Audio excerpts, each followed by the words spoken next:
Hello दोस्तों, स्वागत है आपके अपने यूट्यूब चैनल ऑफिशियल सूरज में। दोस्तों, सबसे पहले सभी को गुड मॉर्निंग, जोहार। कैसे हैं आप सब? आशा करता हूं कि आप लोग स्वस्थ होंगे। दोस्तों, मैं आज बात करूंगा मुख्यमंत्री मैया सम्मान योजना के कुछ महत्वपूर्ण अपडेट्स के बारे में, न्यूज़ के बारे में, खबर के बारे में। जी हाँ दोस्तों, आप सभी को जैसे कि पता ही है कि 3 अगस्त 2024 से लेकर के 10 अगस्त 2024 तक झारखंड के 24 जिलों के पंचायत भवनों में प्रज्ञा केंद्र के संचालकों के द्वारा शिविर का आयोजन किया जा रहा है, जिसमें आवेदिकाओं को दोस्तों जाना है, फॉर्म को सबमिट करना है, ऑनलाइन करना है, स्कैनिंग होगा, लाइव स्कैनिंग होगा। ठीक है। और प्रपत्र को दोस्तों वहीं पर आप लोग को जमा करना है और वहीं पर स्कैनिंग भी करना है, तब जाके आपका दोस्तों प्रोसेस जो है वो कंप्लीट होगा। इससे पहले मैंने एक वीडियो बनाया था जिसमें फॉर्म को मैंने बताया था कि कैसे करके फिलअप करना है। आई थिंक वो वाला वीडियो आप लोग देख लिए होंगे और फॉर्म को अच्छे तरीके से भर करके रख लिए होंगे। ठीक है दोस्तों, इसी पर एक बहुत बड़ा अपडेट सामने निकल करके आया हुआ है मुख्यमंत्री मैया सम्मान योजना के बारे में। इसको जानना दोस्तों, जितने भी आवेदिका हैं उन सभी को जानना बहुत ज़्यादा इम्पोर्टेंट है। देखिए, न्यूज़ जो है ये है कि आवेदन में नया पेज फंस रहा है। ठीक है। पहले आवेदन किन को दिया जाए, किन महिलाओं को पहले आवेदन दिया जाए, इसी पर दोस्तों अपडेट जो है वो सामने निकल करके आ रहा है। ठीक है।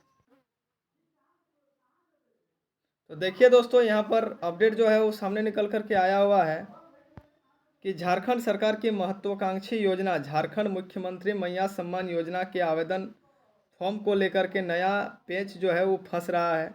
ठीक है। इस योजना के तहत 21 वर्ष से 50 वर्ष की महिलाओं को पेंशन से जोड़ा जाना है।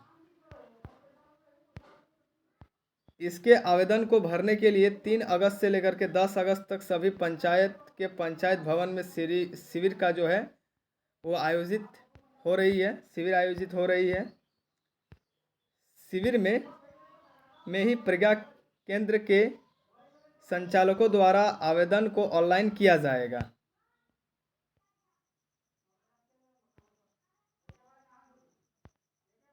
वहीं उपस्थित पंचायत सेवकों द्वारा हार्ड कॉपी जमा ली जाएगी। इससे पहले आंगनवाड़ी सेविकाओं को निःशुल्क आवेदन पत्र वितरण की जिम्मेदारी दी गई है। ठीक है। आंगनवाड़ी सेविका जो है उनको निःशुल्क आवेदन प्रपत्र जो है वो बांटने का जिम्मेदारी दी गई है और सरकार द्वारा जारी आवेदन की प्रति ही मान्य होगा। जो सरकार फॉर्म को रिलीज़ किया है वही आवेदन को आप लोग को जमा करना है। दूसरा कोई जेरॉक्स वेरॉक्स करके दीजिएगा तो आई थिंक रिजेक्ट हो सकता है, क्योंकि इसमें बताया जा रहा है। लेकिन फॉर्म कम है तो जेरॉक्स करके तो देना ही है भाई। ठीक है। क्योंकि नागरिक तो मानेंगे नहीं। कंप्यूटर का आवेदन को निरस्त करने की बात की गई है, पर आवश्यकता के अनुसार विभाग के द्वारा आंगनवाड़ी सेविकाओं को फॉर्म उपलब्ध नहीं कराया गया है। ठीक है। जितना आवश्यकता है आंगनवाड़ी सेविकाओं को उतना फॉर्म दिया ही नहीं गया है, जिससे आवेदन पत्र के वितरण में आंगनवाड़ी सेविकाओं के बीच नया पेच फंसता दिख रहा है। ठीक है।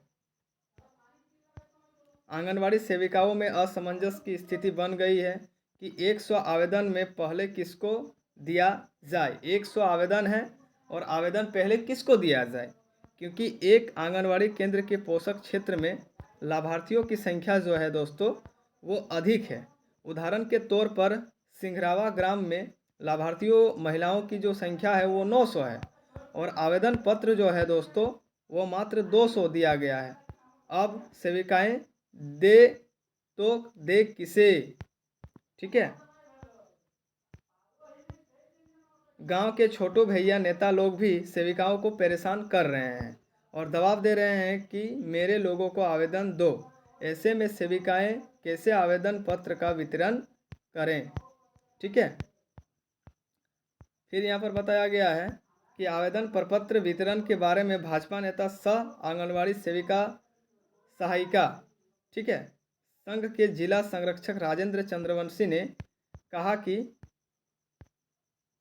आवेदन प्रपत्र वितरण से सेविकाओं को अलग किया जाए, या तो प्रत्येक सेविकाओं की ज़रूरत के हिसाब से आवेदन दिया जाए या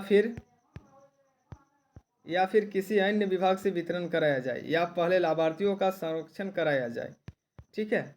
उसका लिस्ट तैयार कर आवेदन पत्र का वितरण किया जाए, या फिर कंप्यूटर से निकले आवेदन पत्र को भी को भी आवेदन भरने की अनुमति दी जाए। ठीक है, कंप्यूटर से निकले आवेदन पत्र को भी आवेदन करने की अनुमति दी जाए। ये चीज़ यहाँ पर लिखा हुआ है, मतलब जो जेरोक्स निकल रहा है उससे भी आवेदन करने के लिए बोला जाए। इसमें क्या बताया जा रहा है कि जो आंगनवाड़ी में जो फॉर्म आपको मिल रहा है वही फॉर्म यदि आप फॉर्म भर के देंगे तो वही मान्य होगा। यदि कोई कंप्यूटर से प्रिंट आउट रंगीले निकाल करके देता है तो वो मान्य नहीं होगा। यही चीज़ इसमें बताया जा रहा है कि उसी को मतलब वैल्यू दिया जाए जो कंप्यूटर से फॉर्म आपका निकल रहा है, क्योंकि इतना फॉर्म तो आप अवेलेबल कराए नहीं है कि नागरिक उसको फॉर्म भर के देंगे और आप उसको अप्रूवल कीजिएगा, नहीं तो फिर आप रिजेक्ट कर दीजिएगा। जो कंप्यूटर से निकला हुआ है उसी को आप अप्रूवल दीजिए। ठीक है, क्योंकि उतना फॉर्म तो आप अवेलेबल नहीं कराए हैं आंगनवाड़ी सेविकाओं को, तो आंगनवाड़ी सेविका लाएंगे कहाँ से उतना फॉर्म। उन्होंने कहा कि जब आवेदन ऑनलाइन ही भरा जाना है तो सरकार द्वारा उपलब्ध कराए गए फॉर्म के लिए इतनी बाध्यता क्यों। ठीक है, जब आवेदन पत्र ऑनलाइन ही भरा जाएगा तो सरकार द्वारा जो फॉर्म रिलीज़ किया गया है उसमें इतना बाध्यता क्यों रखा गया है। ठीक है, तो कंप्यूटर द्वारा निकाल कर भी भरा जा सकता है, मतलब प्रिंट आउट करके भी निकाल के भरा जा सकता है फॉर्म को। मैं सरकार से कंप्यूटर से निकले गए फॉर्म को भी मान्यता देने का मांग करता हूँ। ठीक है, ये आंगनवाड़ी संरक्षक जो है इनका कहना है। ठीक है, ये चीज़ दोस्तों इससे मैं सामने निकल करके आया हुआ है। अब मैं शॉर्टकट में आप लोगों को बता देता हूँ। आंगनवाड़ी सेविकाओं को नियमित मात्रा में फॉर्म उपलब्ध कराया गया है सरकार के द्वारा। ठीक है, अब एक पोषक क्षेत्र के गांव में कम से कम 1000 महिलाएं हैं। अब वहां पर मात्र 100 से लेकर के 200 से लेकर के अधिक से अधिक 300 फॉर्म उपलब्ध कराया गया है। अब 300 फॉर्म बांटा जाएगा तो 700 महिलाओं को नहीं मिलेगा फॉर्म, तो वो लोग क्या करेगा, 700 महिला फॉर्म कैसे भरेगा। ठीक है, अब पहचान कर करके मतलब चुन चुन करके फॉर्म बांटा जाएगा। अब इसमें और एक पेज क्या रखा गया है कि उस फॉर्म को यदि अब ख़त्म हो गया तो जो कंप्यूटर से निकलेगा जेरोक्स उसको भी तो फॉर्म भर करके ऑनलाइन करना है। ऑनलाइन ही जब करना है तो उस फॉर्म को उतना वैल्यू क्यों दिया गया है, यही चीज़ इसमें बताया जा रहा है। इसी में दोस्तों पेज फंस रहा है।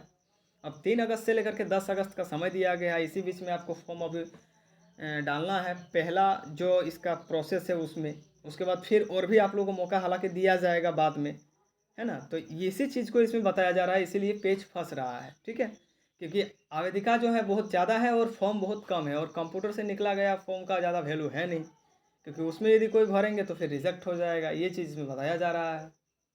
इसीलिए दोस्तों ये जो अपडेट है बहुत ज़्यादा अपडेट है, सभी के लिए जानना अनिवार्य है। यदि कोई कंप्यूटर से निकाल करके फॉर्म को जमा कर रहे हैं, ठीक है, तो शायद उसका फॉर्म रिजेक्शन में जा सकता है। ठीक है, अच्छा तरीके से पूछ लीजिएगा कि जैसा मेरा फॉर्म रिजेक्शन में ना जाए, नहीं तो आप लोग इस पे दोस्तों आवाज़ उठाइए कि जो कंप्यूटर से निकाला गया फॉर्म है उसको भी वैल्यू दिया जाए। बस दोस्तों इसी पर अपडेट है। इसके बारे में और भी कुछ अपडेट आता है तो मैं ज़रूर आप लोगों को अवगत कराऊंगा। ठीक है, तब तक के लिए मैं आप लोगों से विदा लेता हूँ। जय हिंद, जय भारत, जय झारखंड। Thank you.